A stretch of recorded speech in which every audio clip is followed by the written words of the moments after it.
मुंबई की एक तंग गलियों वाले इलाके में एक 2 कमरे का छोटा सा घर था जिसमें अनीता अपने बेटे अनिकेत के साथ रहती थी। अनीता ने अपने पति के गुजर जाने के बाद अकेले ही अनिकेत को पाला था। उसके पति एक फैक्ट्री में काम करते थे, लेकिन एक हादसे में उनकी मौत हो गई थी। तब अनिकेत सिर्फ 7 साल का था। पति के जाने के बाद अनीता ने किसी के सामने हाथ नहीं फैलाया। एक प्राइवेट कंपनी की कैंटीन में काम करना शुरू किया। सुबह सुबह उठकर टिफिन बनाना, ऑफिस जाकर चाय पानी देना, झूठे बर्तन उठाना और देर शाम घर लौटना, ये उसकी रोजमर्रा की जिंदगी बन गई थी। उसी मजदूरी से उसने अनिकेत की पढ़ाई जारी रखी। बेटा होशियार था। माँ की तपस्या रंग लाई और अनिकेत ने इंजीनियरिंग में स्कॉलरशिप के बल पर एडमिशन ले लिया। आज अनिकेत एक बड़ी आईटी कंपनी में प्रोजेक्ट मैनेजर है। अच्छी सैलरी, इज्जतदार नौकरी और खुद का एक छोटा सा फ्लैट भी है। माँ अब भी नौकरी करती है, लेकिन अनिकेत ने कई बार कहा, माँ अब बस करो, आराम करो। पर अनीता का जवाब हर बार एक जैसा होता, जब तक हाथ पैर चलते हैं काम करना चाहिए बेटा। माँ आज जल्दी घर आ जाना, मिताली के मम्मी पापा डिनर पर आ रहे हैं और रिश्ता पक्का कर देंगे। मैंने कह दिया है कि इस छोटे से घर के अलावा मेरे पास कुछ भी नहीं है। उनको कोई एतराज़ नहीं इस रिश्ते के लिए। उनका कहना है कि लड़का मेहनती और कामयाब हो तो वो सब कुछ बना लेगा। मैंने भी कह दिया मिताली से कि मेरी माँ का पूरा ध्यान रखना पड़ेगा, क्योंकि मेरी माँ ने प्राइवेट कंपनी में जॉब करके मुझे इस काबिल बनाया है कि आज मैं अच्छी लाइफ जी सकता हूँ। अरे बेटा, मेरा क्या ध्यान रखना पड़ेगा, मैं कोई बच्ची हूँ? बस तेरा घर बस जाए तो मैं चैन की सांस लूं। कहते हुए अनीता ने अपना खाना पैक किया और काम पर निकल गई। शाम को शानदार डिनर तैयार कर लिया, बस दाल में तड़का लगाना रह रहा था। तभी अनिकेत आकर कहता है, माँ ऐसे ही रहोगी क्या मेहमानों के सामने? जाओ साड़ी चेंज करो, वो लोग आने ही वाले होंगे। बस बेटा जाती हूँ, कहकर अनीता हाथ पोंछते हुए गई और एक अच्छी सी साड़ी पहन ली। फिर बाकी की तैयारियां करने लगी। तभी दरवाजे पर दस्तक हुई। अनिकेत ने जाकर दरवाजा खोला और मेहमानों को आदर के साथ अंदर ले आया। मिताली और उसके मम्मी पापा तीनों ही आए थे। अनिकेत ने आवाज़ दी, माँ आइए, आप यहाँ बैठिए। अनीता किचन से आती हैं, मेहमानों को नमस्कार करती हैं। तभी मिताली बोल पड़ती है कि शायद मैंने इनको कहीं देखा है। अनीता बैठते हुए कहती हैं कि मुझे भी यही लग रहा है बेटा।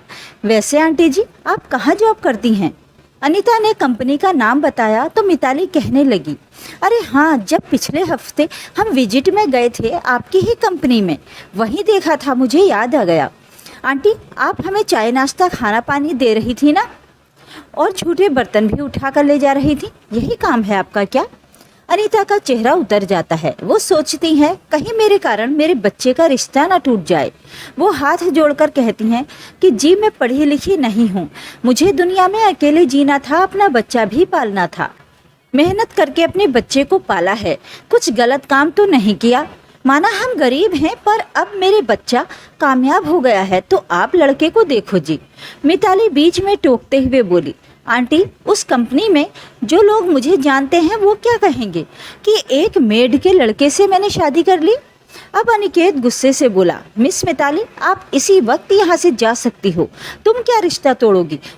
मैं ऐसी लड़की से शादी कभी नहीं करूँगा जिसकी नज़र में मेरी देवी समान माँ के लिए इज्जत नहीं।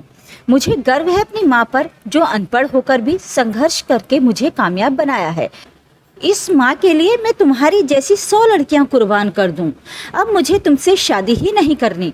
मिताली के पापा को भी अपनी बेटी की बात बुरी लगी। उन्होंने हाथ जोड़कर अनीता से माफ़ी मांगी कि बहन जी, बेटी की तरफ से मैं माफ़ी मांगता हूँ। आप आदर्श हो समाज में, ये नहीं समझ रही, इसके लिए मुझे दुख है। कहकर वो जाने लगे तो अनीता हाथ जोड़कर कहने लगी कि रिश्तेदार भले न सही, पर आपके लिए जो भोजन मैंने मेहनत से प्यार से तैयार किया है उसका अनादर न करें, खाना खाकर जाइए। कहकर जिद करने लगी। उसका स्वभाव देखकर मिताली की मम्मी भी बहुत प्रभावित हुई। कहा कि अच्छा जी, खाना खाकर ही जाते हैं। माँ ने उनको खाना खिलाया, इज्जत से उन्हें विदा किया। उसके बाद अनिकेत और खुद के लिए खाना परोसा और कहने लगी, बेटा आज ऐसा लग रहा है जैसे मैं तेरी खुशियों के आगे बाधा बन गई, मुझे माफ़ कर दे। अनिकेत कहता है, माँ तुम ही मेरी असली खुशी हो। पता है शादी के लिए लड़की सिलेक्ट करने का बहुत से ऑप्शन हैं, पर माँ तो परमेश्वर ने जन्म जन्म के लिए सिलेक्ट कर रखा है। लड़कियां बहुत मिल जाएंगी पर माँ नहीं मिलती। माँ बहुत भूख लगी है, चलो अब खाना खाते हैं। अनीता की आंखों में खुशी के आंसू छलक पड़े। अनिकेत ने माँ के हाथ पकड़कर कहा, माँ तुम मेरी जिंदगी हो। लड़कियां तो बहुत मिल जाएंगी लेकिन माँ नहीं। तुमने मुझे सब कुछ दिया, अब मेरी बारी है। माँ की आंखों में गर्व और प्यार के आंसू थे। घर वही था, छोटा सा, पर उस दिन अनीता को लगा कि उसकी दुनिया बहुत बड़ी हो गई है। उसे किसी बड़े फ्लैट, बड़ी हैसियत की ज़रूरत नहीं थी, क्योंकि उसके बेटे की आंखों में जो इज्जत और प्यार था वही उसकी सबसे कीमती दौलत थी।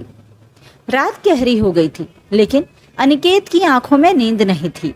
वो बालकनी में बैठा आसमान की ओर देख रहा था, जैसे कुछ सवाल पूछ रहा हो, जैसे किसी ने उसके सपनों पर लकीर खींच दी हो। अनीता उसके पास आकर बैठ गई, धीरे से उसके सर पर हाथ फेरा। बेटा, जो हुआ वो दुखद जरूर है, लेकिन सब कुछ खत्म नहीं हुआ। अनिकेत की आंखें भर आईं। वो माँ की गोद में सिर रखकर फफक पड़ा। माँ, क्या मेरी मेहनत, मेरी इज्जत सब उस एक पहचान से कम हो गई जो तुमने खुद के लिए बनाई? क्या सच में माँ होना इतना छोटा होता है? अनीता ने अपने आंसू पोंछते हुए कहा, नहीं बेटा, माँ होना सबसे बड़ा गर्व होता है। और जब बेटा उस माँ की इज्जत को अपनी ताकत बना ले तो वो माँ अमर हो जाती है। अगली सुबह अनिकेत ने ऑफिस में रिजाइन लेटर दे दिया। सब हैरान थे। उसने माँ से कहा, अब मैं अपनी कंपनी शुरू करूंगा माँ, तेरे नाम पर, अनीता फूड सर्विसेज। तुझे जो काम छोटा लगता था उसी को मैं इज्जत का बिजनेस बनाऊंगा। कुछ ही महीनों में अनीता का नाम एक ब्रांड बन गया। स्कूल, कॉलेज और ऑफिस में अब अनीता के टिफ़िन का स्वाद मशहूर हो चुका था और हर इंटरव्यू में अनिकेत बस एक बात कहता, मैं उस औरत का बेटा हूँ जिसने झूठे बर्तन उठाकर मेरी ज़िंदगी चमकाई। अब मेरी बारी है। अनिकेत की कंपनी अनीता फूड सर्विसेज अब एक सफल ब्रांड बन चुकी थी। वो कई स्कूलों और ऑफिसों में नियमित टिफ़िन सेवा देता था। एक दिन एक कारपोरेट इवेंट में अनिकेत को बतौर गेस्ट बुलाया गया। वहीं एक कोने में खड़ी एक लड़की लगातार उसे देख रही थी। वो मिताली थी। इवेंट खत्म होने के बाद वो धीरे से अनिकेत के पास आई। आवाज़ कांप रही थी, कैसे हो अनिकेत? अनिकेत ने पलट कर देखा। एक क्षण के लिए खामोशी छा गई। मिताली बोली, मुझे तुमसे माफ़ी मांगनी है। उस दिन जो कहा वो मेरे जीवन की सबसे बड़ी गलती थी। शायद मैं ज़्यादा ही ऊंचाई पर उड़ रही थी, इसलिए ज़मीन की सच्चाई को पहचान न सकी। अनिकेत शांत स्वर में बोला, माफ़ी की ज़रूरत नहीं मिताली। तुमने जो किया उसने मुझे मेरी माँ की कीमत और ताकत और अच्छे से समझा दी। आज जो कुछ भी मैं हूँ उसी पल से बना जब तुमने मेरी माँ को मेड कहा था। मिताली की आंखें भर आईं। मैंने अब समझा है कि रिश्ते खून से नहीं, सम्मान से बनते हैं। मैं शादी तोड़कर खुश नहीं हूँ, बस अफसोस है कि मैंने एक हीरे को कीचड़ समझ लिया। अनिकेत ने मुस्कुराते हुए कहा, शायद कुछ रिश्ते सबक देने के लिए होते हैं, निभाने के लिए नहीं। अंत में मिताली अकेली रह जाती है, लेकिन उसका पछतावा उसे एक बेहतर इंसान बना देता है। और अनिकेत, वो अपनी माँ के साथ मिलकर आगे भी न सिर्फ बिजनेस चलाता है, बल्कि समाज को ये सिखाता है कि मेहनत और सम्मान कभी भी किसी जात, पेशे या ओहदे से कम नहीं होते।